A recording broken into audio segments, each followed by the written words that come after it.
तो आज हम लोग इस पे ज्ञान धारा यानी कि ज्ञान बिंदु की जो टेस्ट पेपर 2 था करंट अफेयर्स का, उसका आज हम लोग मास्टर वीडियो करेंगे। जो क्वेश्चंस है टेस्ट पेपर 2 मॉडल सेट 2 में करंट अफेयर्स को, उसको देखेंगे। तो वीडियो में बने रहिएगा।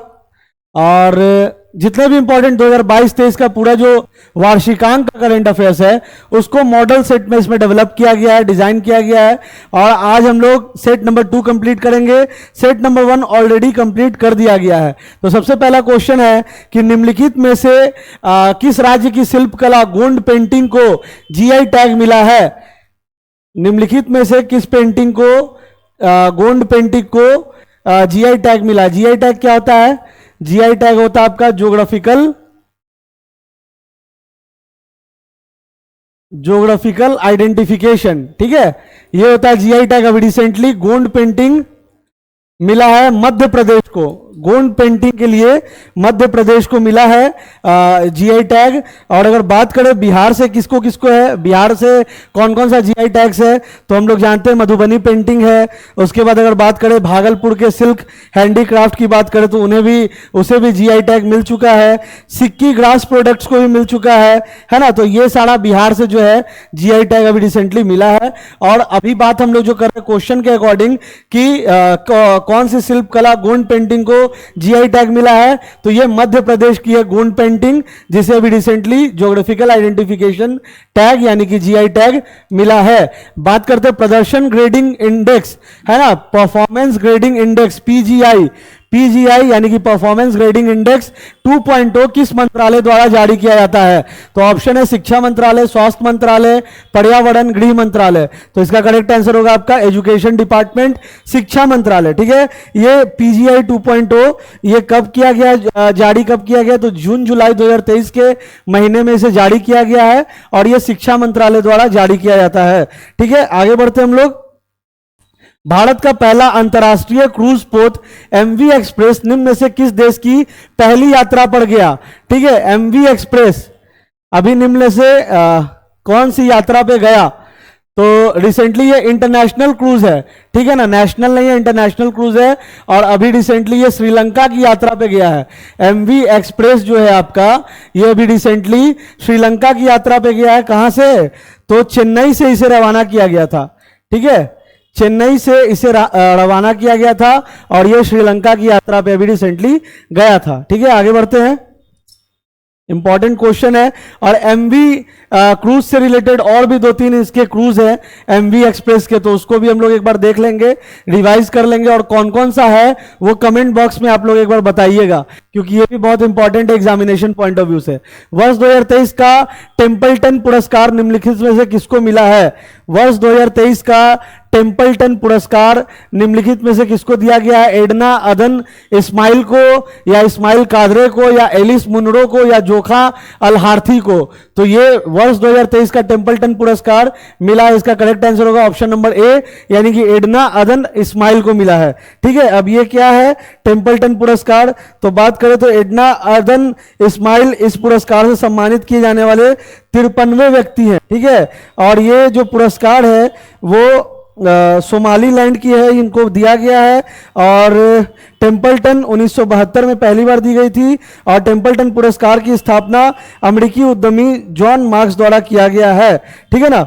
तो और भारत से किसको मिला ये टेम्पल्टन पुरस्कार? तो मदर टेरेसा को मिला है। अगर क्वेश्चन कभी कभी क्या होता है कि करंट अफेयर से आपको इंटीग्रेट करके स्टैटिक पोर्शन के क्वेश्चन पूछ दिए जाते हैं। जैसे अगर क्वेश्चन आपसे यहाँ पे पूछ दिया जाए डिस्गाइज करके या डिस्टॉर्ट करके कि वर्ष 2023 का टेम्पल्टन पुरस्कार एडना अदन इस्माइल को मिला और भारत में किसे मिला?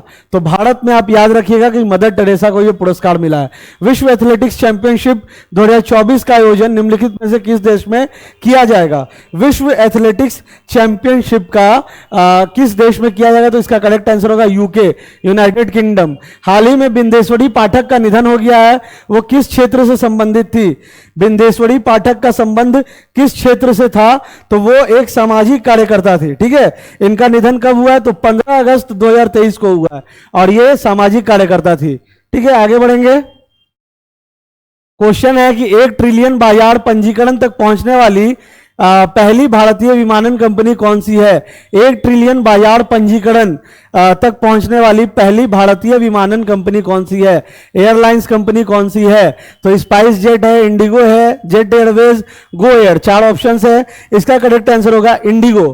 ठीक है, इंडिगो वो पहली एकमात्र ऐसी भारतीय विमानन कंपनी है जो 1 ट्रिलियन बाजार पंजीकरण तक पहुंची है। ठीक है, इंडिगो इसका करेक्ट आंसर होगा।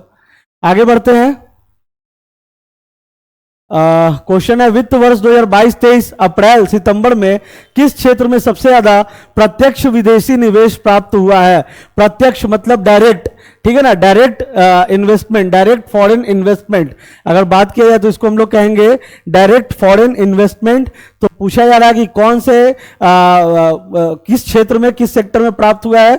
तो इसका करेक्ट आंसर आपका होगा कंप्यूटर, सॉफ्टवेयर और हार्डवेयर के क्षेत्र में। ठीक है, फॉरेन, डायरेक्ट फॉरेन इन्वेस्टमेंट किसमें प्राप्त हुआ है? डायरेक्ट फॉरेन इन्वेस्टमेंट क्वेश्चन अगर पूछा जाए इससे तो ये सबसे ज्यादा प्राप्त हुआ है कंप्यूटर, सॉफ्टवेयर और हार्डवेयर के सेक्टर में डायरेक्ट फॉरेन इन्वेस्टमेंट। ठीक है ना, ये कब हुआ? वित्त वर्ष 2022-23, ये फाइनेंशियल ईयर 2022-23 की बात हो रही है यहाँ पे। आगे बढ़ते हैं हम लोग। क्वेश्चन है, क्वेश्चन नंबर 10 है, विश्व बैंक के एक रिपोर्ट के अनुसार वर्ष 2022 में भारत ने कितना बिलियन अमेरिकी डॉलर धन प्रेषण के रूप में प्राप्त किया है? तो 4 ऑप्शन है आपके सामने। क्वेश्चन नंबर 10 हम लोग देख रहे हैं। 4 ऑप्शन है आपके सामने। 107.4 बिलियन डॉलर, 111.2 बिलियन डॉलर और 101 बिलियन डॉलर, 109.8 बिलियन डॉलर। तो इसमें कभी कभी क्लोज ऑप्शंस जो होगा ना वो कभी कभी क्लोज पूछा जाता है, तो इसीलिए हमें एग्जैक्ट फिगर याद रखना है ना, डेसिमल में भी हमें याद रखना है। तो करेक्ट आंसर तो होगा आपका ये option number B, 111.2 billion dollar. ठीक है ना, विश्व बैंक के एक रिपोर्ट के अनुसार वर्ष 2022 में भारत ने कितना बिलियन अमेरिकी डॉलर धन प्रेषण के रूप में प्राप्त किया है? तो 111.2 बिलियन डॉलर। ठीक है, क्वेश्चन नंबर 10 के बाद आगे बढ़ेंगे। क्वेश्चन नंबर 11, निम्नलिखित में से कौन सऊदी अरब की पहली महिला अंतरिक्ष यात्री है? अभी रिसेंटली हुआ है। निम्नलिखित में से कौन सऊदी अरब की पहली महिला अंतरिक्ष यात्री है? नौरा अल मतरोशी, तैयब इकरैत, नुसरत चौधरी या रियाना बरनावी? तो इसका करेक्ट आंसर होगा रियाना बरनावी। ठीक है, रियाना बरनावी सऊदी अरब की पहली महिला अंतरिक्ष यात्री है। ठीक है, ये हो जाएगा आपका क्वेश्चन नंबर 11 का डी हो जाएगा करेक्ट आंसर। और ये याद रखेंगे हम लोग। और वर्ष 2023 में प्रमुख पदों पर होने वाली नियुक्तियों में भी हमें याद रखना है कि गीतिका श्रीवास्तव को पाकिस्तान में भारतीय उच्चायोग की पहली महिला प्रमुख के रूप में पदस्थापित किया गया है। ठीक है, तो इसको भी याद रखना है। 12 है क्वेश्चन नंबर, हाल ही में मलेशिया के प्रधानमंत्री कौन बने? मोहम्मद जायद, अब्दुल रहमान, अनवारुल हक या अनवर इब्राहिम? तो इसका करेक्ट आंसर हो जाएगा आपका अनवर इब्राहिम। हाल ही में मलेशिया में चुनाव संपन्न हुए सक्सेसफुली और इसके प्रधानमंत्री अनवर इब्राहिम को बनाया गया है। निम्नलिखित में से कौन राजा राम मोहन राय राष्ट्रीय पुरस्कार 2023 का विजेता है? राजा राम मोहन राय राष्ट्रीय पुरस्कार का विजेता किसे घोषित किया गया? सुदीप सेन, शोभना कुमार, ए बी के प्रसाद, दामोदर मौजो? तो इसका करेक्ट आंसर होगा ए बी के प्रसाद। ए बी के प्रसाद को राजा राम मोहन राय राष्ट्रीय यानी कि नेशनल पुरस्कार 2023 से सम्मानित किया गया है। और ये रविंद्रनाथ टैगोर साहित्य पुरस्कार की अगर बात करें तो सुदीप सेन आपका जो ऑप्शन नंबर ए है उन्हें पुरस्कृत किया गया है। और वहीं अगर हम लोग बात करें गांधी मंडेला पुरस्कार तो ये दलाई लामा को दिया गया है। तो ये हो गया।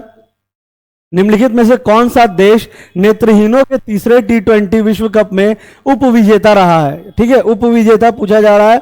तो बांग्लादेश जो था वो नेत्रहीनों के तीसरा T20 विश्व कप का उप विजेता रहा है। तो इसका करेक्ट आंसर होगा बांग्लादेश, ऑप्शन नंबर बी। और फाइनल आयोजन कहां किया गया था?